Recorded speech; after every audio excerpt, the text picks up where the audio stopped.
جملہ آ گیا چلے نہیں رہے گا، تحمل نہیں ہوگا. نہیں پڑھا، پڑھا یہ نہیں پڑھا.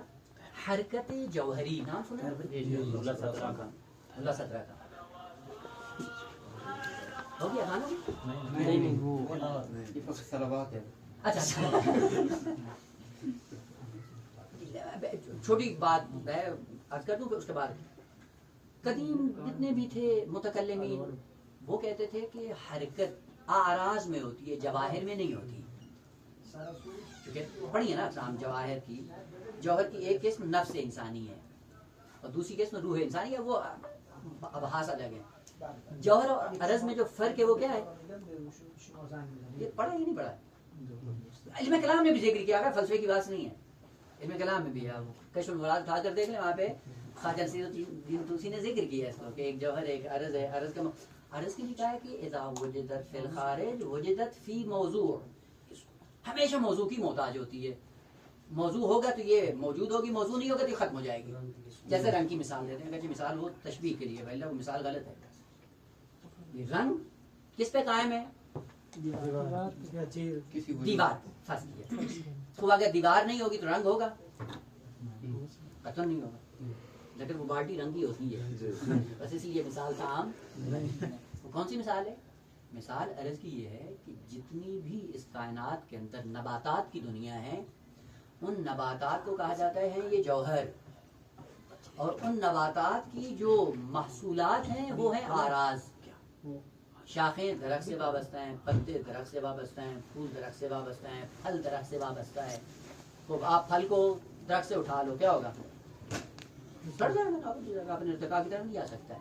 مسافت کیا سیب جب درخت کے اوپر اگتا ہے تو یہ کیا ہے؟ جوہر. اس درخت کے اوپر یہ لگتا ہے اور لگنے کے بعد اس کے اندر سے ایک رنگ باہر آتا ہے، اور وہ رنگ کیا ہوتا ہے؟ تبدیل ہوتا رہتا ہے. یہ رنگ عرض ہے. کس سے وابستہ ہے؟ خود اسی جسم سے.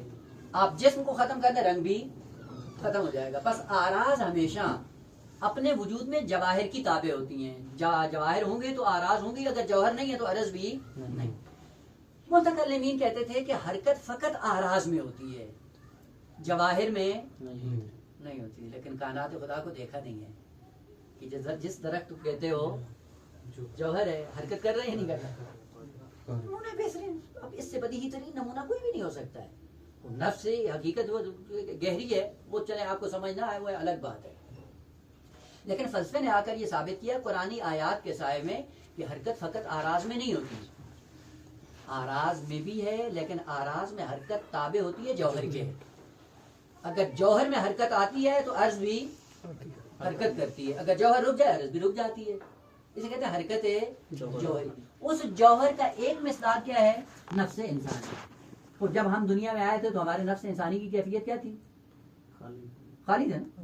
قرآن نے کہا نا وَالَّذِي أَخْرَجَكُم مِّن بُطُونِ أُمَّهَاتِكُمْ لَا تَعْلَمُونَ شَيْئًا.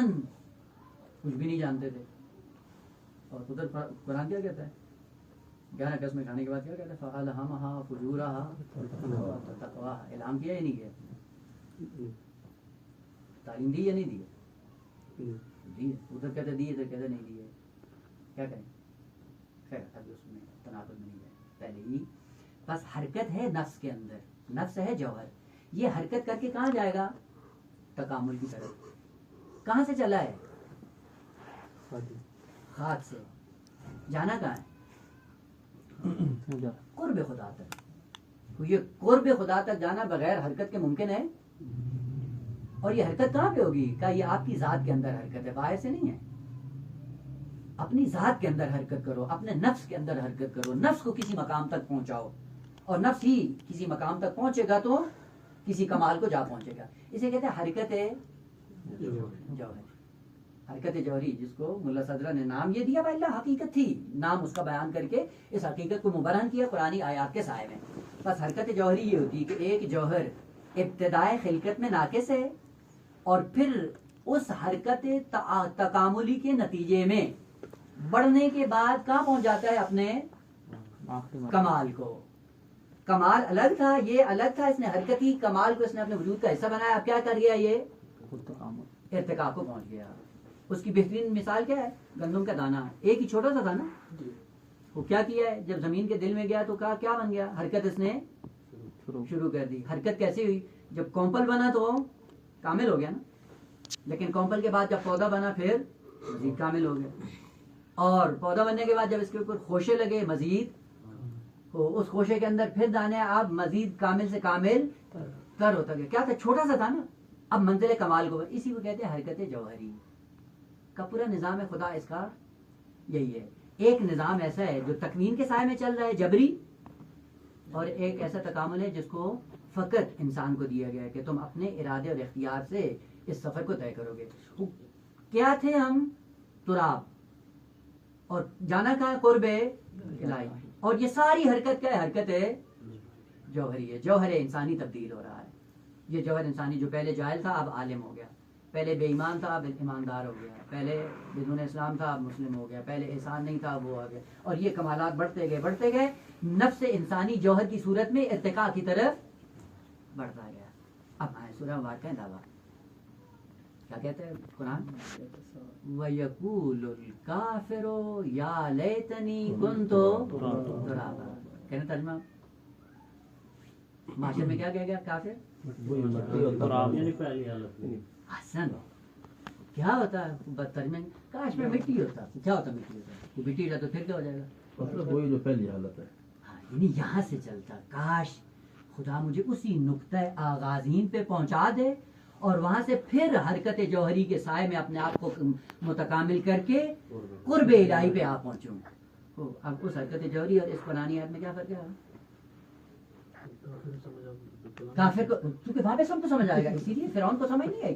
لیکن جیسے ہی غرق ہونے لگا اور جیسے ہی مرنے کے قریب کیا کہتا ہے؟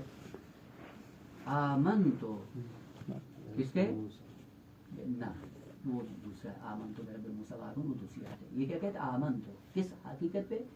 کہ جس پہ آمنت بنو اسرائیل, جس خدا کو وہ مانتے ہیں اس پہ ایمان لے کے آ گیا. وہ یہ ایمان کیا ہے؟ یہ اب جبری ہے. جب حقائق کو دیکھ لیا تو مومن ہو ہی جائے گا. وہاں پہ کسی کے لیے کوئی چیز مجہول نہیں رہے گی کیونکہ وہ سارا حقائق کا عالم ہے. وہاں سب مومن ہیں. ہاں سب مومن ہیں, سب شہود ہی شہود ہے وہاں پہ, اور شہود کی دنیا میں کوئی انسان کو شبہ نہیں ہوتا ہے. اب دیکھیں البتہ یہ عرض ہے کرنے کا کہ جب بھی فلسفہ پڑھیں کسی اہل سے پڑھیں, اور اہل کے ساتھ ساتھ ان کو قرآنی آیات کے سائے میں پڑھیں, تب پتہ چلے گا کہ آگا یہ کون سا علم ہے اور کون سی لذت دیتا ہے انسان کو, اور کہاں تک انسان کے اندر انگیزہ پیدا کرتا ہے. ولی خالی اصطلاحات پڑھ لیں کوئی اس سے نتیجہ نہیں ملے گا, اور نہیں معلوم وہ دو اصطلاح بھی صحیح سے سمجھ میں آتی ہیں یا نہیں آتی.